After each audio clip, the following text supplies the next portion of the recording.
जय हिंद साथियों। दोस्तों मैं प्रभु यादव स्वागत करता हूं आपके अपने चैनल प्रभु यूपीपी में। दोस्तों आपकी परीक्षा 17 और 18 फरवरी को होने वाली है। अब मुश्किल से 15 दिन का समय बचा है और इस 15 दिन के अंदर आपकी स्ट्रेटेजी क्या होनी चाहिए, इस वीडियो के माध्यम से हम इसी बात पर चर्चा करने वाले हैं। दोस्तों 15 दिन कम नहीं होता। पहले तो अपने दिमाग से इस बात को आप निकाल दे कि 15 दिन बहुत कम समय है, क्योंकि जब भी आपके मन में यह बात आएगी कि समय बहुत कम है तब तब आपके ऊपर प्रेशर आएगा, तब तब आप डिमोटिवेट होंगे, आपका कॉन्फिडेंस लेवल गिरेगा। ऐसे में चीजें जो है आपके लिए अच्छी नहीं हो रही होंगी।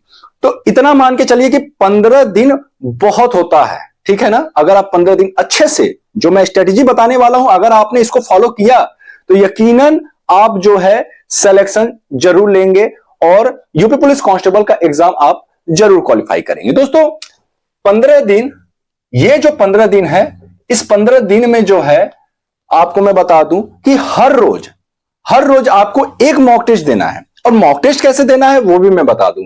मॉक टेस्ट आपको देना है ऑफलाइन। मॉक टेस्ट आपको कैसे देना है? ऑफलाइन देना है, ठीक है। अब बहुत सारे बच्चे कहेंगे सर क्या मैं रोजगार वित्त अंकित पर न दूं? भैया आप दो उस पे, लेकिन मॉक टेस्ट आपको ऑफलाइन देना है। आपकी परीक्षा किस मोड में होनी है? आपकी परीक्षा जो है किस मोड में होना है? तो ऑफलाइन मोड में ही है ना। आपकी परीक्षा किस मोड में है? ऑफलाइन मोड में है। तो आपको मॉक टेस्ट भी जो है ऑफलाइन ही देना है, क्योंकि ऑनलाइन अगर आप दे रहे हैं तो आपको ओएमआर सीट भरने की जो प्रैक्टिस है ना वो नहीं हो पाएगी। और मैं बता दूं कि ओएमआर सीट भरने में 2 से 3 प्रश्न बड़े आराम से गलत होते हैं। आते हुए प्रश्न आपको लगेगा कि हाँ ये मैंने सही किया है, लेकिन जब आप आंसर की मिलाओगे ना तो आपको यार ये तो मैंने गलत भरा हुआ है। वो होता है, सबके साथ होता है, मेरे साथ भी हुआ था। अगर आप अपने सीनियर लोगों से पूछोगे तो वो बोलेंगे भैया ओएमआर सीट भरने में 1 से 2-3 प्रश्न ऐसे गलत हो ही जाते हैं। और इसलिए जो है ओएमआर की जो प्रैक्टिस है, इसलिए ओएमआर की प्रैक्टिस जो है इंपॉर्टेंट हो जाती है। और ओएमआर की प्रैक्टिस इंपॉर्टेंट अगर है तो इसके लिए जरूरी है कि आप ऑफलाइन टेस्ट दें। ऑफलाइन अगर टेस्ट दे रहे हैं तो आपकी ओएमआर की जो है प्रैक्टिस हो जाएगी। क्योंकि ओएमआर में आपको कुल 150 प्रश्न भरने हैं और 150 प्रश्न भरने के लिए समय कम पड़ जाते हैं। आपको गोला गोला गोला गोला भरते ये समय आपका जो है ना, ये समय आप कितना कम समय में आप ओएमआर भरते हैं, ये बड़ा महत्वपूर्ण हो जाता है। अब ये प्रैक्टिस आपको जो है कैसे होगी आपकी, जब आप ऑफलाइन टेस्ट देंगे, ठीक है। आप ऑनलाइन दीजिए लेकिन साथ ही साथ ऑफलाइन भी दीजिए। अब ऑफलाइन अगर आप मॉक टेस्ट दे रहे हैं तो ऑफलाइन अगर आप मॉक टेस्ट दे रहे हैं तो एनालिसिस बहुत अच्छे से करिए। एनालिसिस करना बहुत जरूरी है दोस्तों।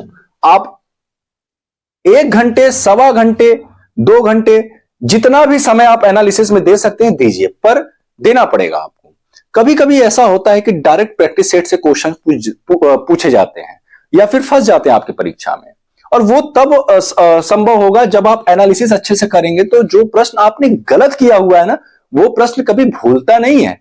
याद रखिएगा, जिस प्रश्न को आपने गलत किया है, अगर आपने एनालिसिस करके उसका सही आंसर एक बार देख लिया तो वो प्रश्न पूरी जिंदगी नहीं भूलता है। और ये आप खुद अनुभव करेंगे जब आप एनालिसिस करेंगे चीजों को।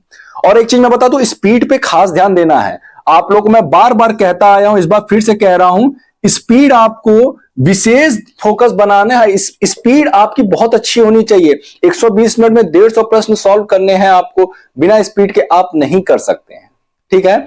इसके अलावा एक और महत्वपूर्ण बात मैं बता दूं कि बार बार मैंने कहा, इस बार फिर से कह रहा हूं कि रीजनिंग और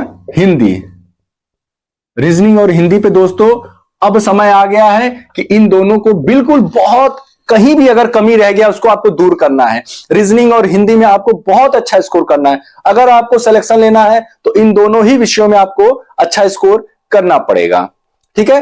बिना इन दोनों सब्जेक्टों में आप स्कोर किया आप सिलेक्शन नहीं ले सकते। एक बार अगर जीएस में आपके 15 क्वेश्चन सही हो रहे हैं ना, अगर आपने इनमें अच्छे स्कोर कर दिए तो आपके ऊपर प्रेशर खत्म हो जाएगा। और मैथ में 18 से 20 प्रश्नों में कम से कम 14-15 प्रश्न आपको सही करने हैं। और कैसे करने हैं, मैथ की स्ट्रेटेजी मैंने बताया हुआ है। और अब मेरी क्लासेस भी आती रहेंगी, तो आप लोग बिल्कुल निश्चिंत रहें। और आप सभी जो है किसी भी प्रकार का प्रेशर ना ले अपने माइंड पे, तैयारी करिए, तैयारी करते रहिए। प्रेशर नहीं लेना है और कोशिश ये करना है कि ऐसे लोगों से भी दूर रहें जो आपको डिमोटिवेट करें, ठीक है ना। बहुत सारे ऐसे लोग मिलेंगे, कहेंगे भैया हमने भी पेपर दिया था, हमारा भी नहीं हुआ, ठीक है, तो तुम्हारा कैसे हो जाएगा यार, तुम तो अभी अभी तैयारी शुरू की हो। जरूरी है कि उसका नहीं हुआ तो आपका नहीं होगा? आपका होगा। और रिकॉर्ड रहा है कि यूपी पुलिस कांस्टेबल ही नहीं, जितने भी एग्जाम होते हैं उसमें फ्रेशर बच्चे, जो फ्रेशर बच्चे होते हैं उनका सिलेक्शन अधिक होता है। ये मत सोचिए कि 3 साल का एज रिलैक्सेशन मिल गया तो उन्हीं का सिलेक्शन होगा। अगर आप पहली बार पेपर में बैठ रहे हो तो आपका भी सिलेक्शन होगा, ठीक है। केवल अंदर से आप जो है मोटिवेट रहिए, सही दिशा में आगे बढ़िए, सही तरीके से तैयारी करिए, ज्यादा पढ़ने की बजाय कम पढ़िए, लेकिन जो महत्वपूर्ण चीजें हैं उनको पढ़िए। देखिए फिर कैसे सिलेक्शन नहीं होता है। तो दोस्तों कुछ बातें रही ये इंपॉर्टेंट जो कि आपके लिए जरूरी थी इसे जानना। अगर आपको ये वीडियो पसंद आया हो तो प्लीज वीडियो को लाइक कर, चैनल को सब्सक्राइब कर। दोस्तों फिर मिलते हैं किसी अन्य वीडियो के साथ, तब तक के लिए जय हिंद, जय भारत।